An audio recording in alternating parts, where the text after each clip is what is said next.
Hello everyone, welcome back to our YouTube channel. Today we are going to study the chapter of our Flamingo's book, which is Going Places, and it is written by A.R. Burton. So let us start the chapter.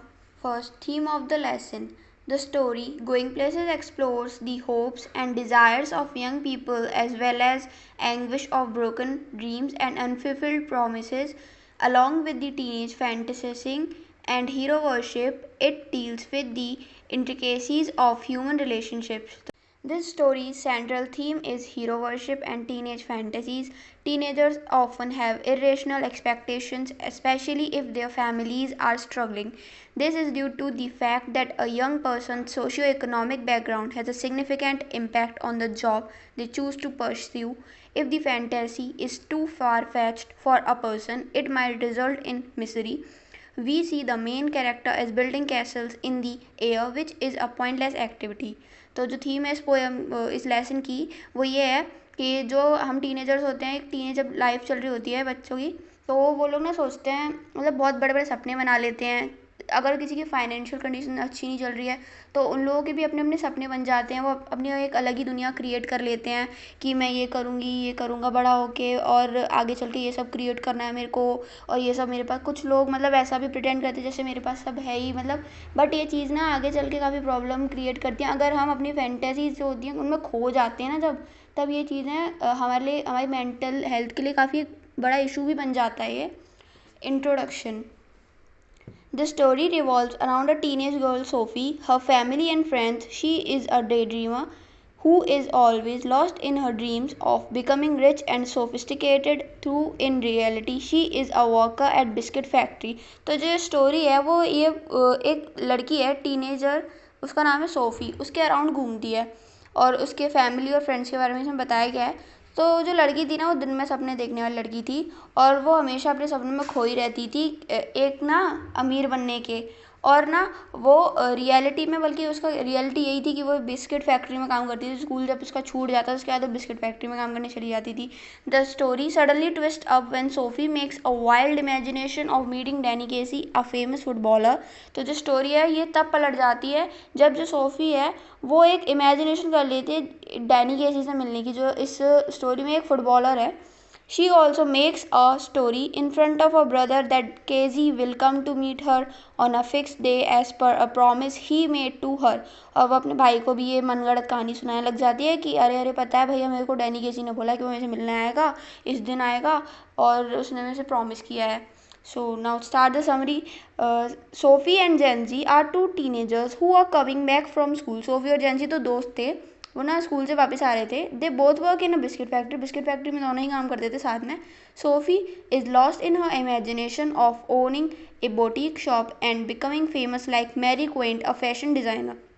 तो जो SoFi थी वो अपनी imagination में खोई रहती थी, पूरे टाइम सपने देखती रहती थी, इमेजिन करती रहती थी, और ना उसका ना सपना था कि वो एक बुटीक ओन करे, बुटीक की ओनर हो, एक अपना खुद का बुटीक खोले. और वो ना मैरी क्वेंट जो थी एक फ़ैशन डिज़ाइनर थी, काफ़ी बड़ी फेमस थी वो, तो उनकी तरह बनना चाहती थी वो. Jency tells her not to dream big as it requires lot of money which they do not have. तो जो जैनजी थी वो बोलती थी, अरे सोफ़ी तुम इतने बड़े बड़े सपने को देख रही हो, तुम्हें पता भी बुटीक खोलने के लिए कितने पैसे लगते हो, हमारे पास इतने पैसे हैं भी नहीं. ऑब्वियसली बात है, जैनजी जो थी वो ठीक ही कहती थी. To this she replies that she will become an actress, earns a lot and then own a boutique. तो इस पर वो रिप्लाई करती है, अरे नहीं, पहले देखो, पहले ना मैं एक्टर बन जाऊँगी, उसके बाद मैं बहुत पैसा कमा लूँगी, उसके बाद मैं अपना खुद का बुटीक खोल लूँगी.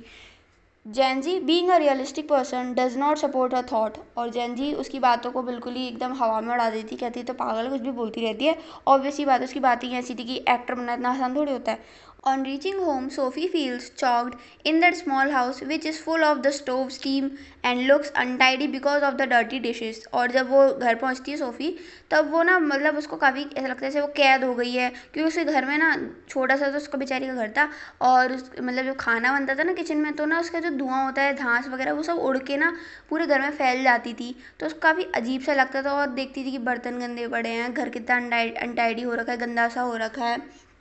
Her father is eating and her mother is busy in the kitchen. She goes to meet her elder brother Geoff, who is a trainee mechanic and is busy repairing some motorcycle part. तो जो वो था, जो उसकी वो देखती है कि उसके पापा ना खाना खा रहे हैं, और जो उसकी मम्मा है ना वो किचन में काम कर रही हैं। और फिर ना वो जाती है अपने भाई के पास। जो उसका बड़ा भाई था उसका नाम था जॉफ। वो ना जो मोटर मैकेनिक था वो ना कुछ पार्ट रिपेयर कर रहा होता है मोटरसाइकिल के, तो वो उसके पास जाती है। Geoff talks very less about his personal life, which made her imagine of his personal life, which she considers very interesting and wants to be part of it. अब वो ना जो सोफ़ी थी वो जॉफ के पास जाती है। जॉफ जो था उसकी क्वालिटी थी कि वो बहुत कम बात करता है और अपनी पर्सनल लाइफ के बारे में कुछ डिस्कस नहीं करता था। और सोफ़ी सोचती थी अरे मेरा भैया तो बाहर जाता है, घूमता फिरता होगा, इतने दूर शहर से बाहर जाके काम करता है, इसकी लाइफ कितनी मज़ेदार होगी, वो ये सब सोचती थी। बल्कि ऐसा रियलिटी में कुछ नहीं था। जो जॉब थी उसकी लाइफ काफ़ी स्ट्रगल से भरी हुई थी। उसकी बाइक भी बहुत ज़्यादा अच्छी नहीं थी। So she shares a secret with him that she met Danny Casey the famous footballer in a boutique. तो वो ना अपने भाई से बोलती, वो अपने भाई वो पहले तो ये सोचती कि मेरा भाई मेरा सीक्रेट किसी से शेयर नहीं करेगा। तो ना वो ये बात बोलती है अपने भाई से कि मैं ना डैनी केजी से मिली थी, वो ना बुटीक आया था। Her brother and her father do not believe her, but she tries to make them believe this. और उसका भाई जो था और उसके पापा जो थे वो उसकी बात नहीं मानते थे, क्योंकि सबको पता था कि ये ना ये डेली ड्रीमर है, ये कुछ भी सोचती रहती है दिमाग में ही। तो ना उसकी बात पे यकीन नहीं करते, बट ना वो ट्राई करती है कि वो उनको बिलीव दिला पाए, और काफ़ी एफर्ट्स डालती है कि वो उसकी बात पे विश्वास कर लें। She also tells her brother about her date with Danny Casey. तो ना जब वो ये भी बताती है कि भैया पता है अब वो ना मेरे साथ डेट करना चाहता है और उसने मेरे को इनवाइट किया, ये सब वो बोलती है अपने भाई से। Her brother does not believe her but gives her a chance to believe her story. वो जानता था कि ये ना ऐसे ही बोलती रहती है, बट ना वो फिर भी उसको एक चांस देता है, कहता है हाँ क्या हो सकता है, क्या पता सच बोल रही होगी। तो on Saturday, Sophie and her family go to watch football match as all of them are great fans of football.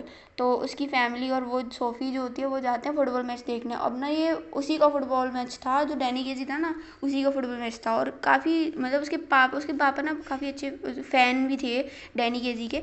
There favourite team wins due to a goal. तो जो उनकी जो फेवरेट टीम थी ना वो जीत जाती है, वो भी डैनी केजी की वजह से। All of them feel so overjoyed when Sophie returns with her little brother Derek. Janzi questions her about the reality behind her meeting with Danny Casey. तो काफ़ी खुश थे वो लोग क्योंकि उनकी टीम जीत चुकी थी, वो भी डैनी केजी की वजह से। तो जब सोफ़ी ना अपने भैया के साथ घर आती है, अपने भाई के साथ, उसका छोटा जो भाई था उसका नाम था डेरेक। जैन जी जो थी वो उससे क्वेश्चन करती है कि तुम डैनी केजी से मिली थी, इसकी सच्चाई बताना ज़रा इसके पीछे की। ठीक है। Sophie gets angry with her brother because of letting her secret out but tries to handle the situation and succeeds. तो जो सोफ़ी कहती है तुम्हें किसने बताया, लाइक वो गुस्सा सी हो जाती है और उसको ना अपने भाई पे गुस्सा आती है कि भैया ने मेरी बात बता दी इसको और अब ये बात फैल ना जाए कहीं, इस सिचुएशन को कैसे संभालूं। पर वो ना कैसे न कैसे करके कुछ और झूठ बोल देती है, एक झूठ को छुपाने के लिए दूसरा झूठ बोल देती है और वो सक्सीड हो जाती है। She then visits a secret place near a canal to meet her hero Casey who doesn't show up. तो उसने जैसे बोला था अपने भाई से कि ना मेरे को ना डैनी केजी ने मिलने बुलाया है इस जगह पर, और मेरी ना उसके साथ डेट है, वो मेरे से मिलने आएगा। और वो ना गई, वो उस जगह गई भी, और एक कर्नल था उसके पास ना, वो उसका वेट करने लगी, बट ना वहाँ पे डैनी केजी वगैरह कोई नहीं आया क्योंकि वो उसने खुद ही इमेजिन कर रखा था। She knows that it was just her imagination, but she was so lost in his love that she doesn't want to come out of this. अब वो ना अपनी इमेजिनेशन पे वो जानती थी कि मैं इमेजिन कर रही हूँ, ऐसा कुछ नहीं है, बट ना स्टिल वो इतना ज़्यादा पगलाई हुई थी ना उसको लेके कि वो सोचती है, मतलब वो ये सब बोलती है कि अरे नहीं ऐसा कुछ नहीं है, अपने आप ही सोचने लग जाती है वो आएगा, और या फिर वो आ भी चुका है, वो ऐसा भी सोच लेती है। और ना वो इन सब चीज़ों से बाहर आना ही नहीं चाहती थी। In the end she returns back to her home with sadness in her hurt.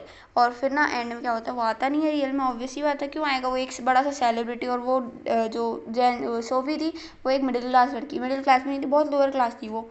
तो ना जब वो अपने घर आती है उसको काफ़ी लाइक बहुत दुख होता है कि अरे मैं मिल नहीं पाई ये वो।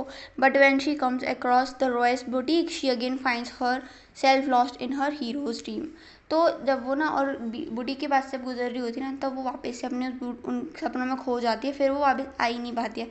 सो तो चैप्टर जो है एंड हो गया। Thank you for listening. और ना ये मतलब ये जो चैप्टर था ये काफ़ी मतलब टीनेज लाइफ से बहुत ये रियलिटी बेस्ड ही है ऑब्वियस। जो हम लोग होते हैं वो इसी प्रकार के सपने बना लेते हैं अपने दिमाग में कि लाइक मैं यूपीएससी क्रैक कर लूँगा, नीट क्रैक कर लूँगा। अच्छी बात है कि खुद को एकदम बिलीव दिलाना, बट उस चीज़ में खो ही जाना, एकदम ओवर कॉन्फिडेंट हो जाना किसी चीज़ को लेके, और सबसे बड़ी बात अनरियलिस्टिक सपने देखना। तो लाइक सपने देखना बुरी बात नहीं है, बट इतना भी ज़्यादा अनरियलिस्टिक नहीं देखना चाहिए। और जब तक हम एफर्ट्स नहीं डाल रहे हैं ना अपने सपनों को पूरा करने के लिए, वो पूरे हो ही नहीं सकते, वो सिर्फ सपने बन के ही रह जाते हैं। So that's all, thank you for watching the video. If you like the explanation then you can like, subscribe और शेयर।